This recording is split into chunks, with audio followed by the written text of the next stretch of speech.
Hi, this is Shankar. I'm going to teach EVS Environmental Science.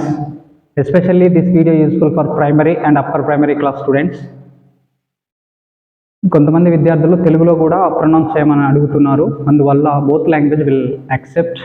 But today my class is India names. భారతదేశానికి ఎన్ని names ఉన్నాయి, అఫీషియల్గా ఎన్ని ఉన్నాయి. So భారతదేశానికి 10 పేర్లకు ఎక్కువగా ఉన్నాయి, more than 10 names having. But the most important names of India, the first name is Jambudvipa. In ancient India, having this name very famous. But second one is Aryavarta. The third one is Bharatavarsha. Next, fourth one is Hindustan. The fifth one is India. The mainly pradhananga ఈ 5 names India having. But the first one is Jambudvipa. What is the meaning of Jambudvipa means? Jamun means neredu tree in Telugu, Sanskrit language. Here Dvipa means land. Here Jambon Dvipa means Neredu trees land.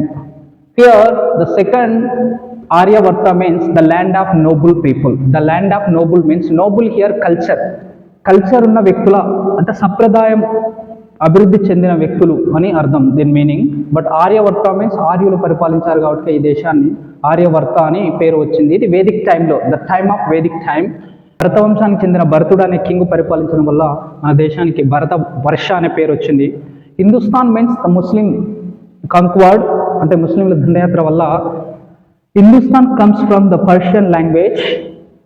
యాక్చువల్గా మన దేశానికి సింధు నది పేరు మీదుగా హిందూ అని వచ్చింది. వీళ్ళు ఎస్ ప్రొనౌన్స్ చేయలేరు, హెచ్ను ప్రొనౌన్స్ చేస్తారు, Sindhu instead of Hindu. So that's why Persian means right now Iran. అప్పుడు పాతకాలంలో పర్షియా అనేవారు, ఆ పర్షియా దేశాన్ని ఇప్పుడు ఇరాన్ అంటున్నారు. ఇరాన్ రాజధాని Tehran. So finally India means Greeks are Sindhu నదిని వాళ్ళు ఇండస్ రివర్ అనేవారు. ఆ పేరు మీదుగానే ఇండియా అనే పేరు వచ్చింది. సో భారతదేశానికి official names means according to constitution of India, భారత రాజ్యాంగం ప్రకారం మన దేశాన్ని ఇండియా లేదా భారత్ అఫీషియల్ నేమ్స్ అని పిలుస్తారు. Thank you.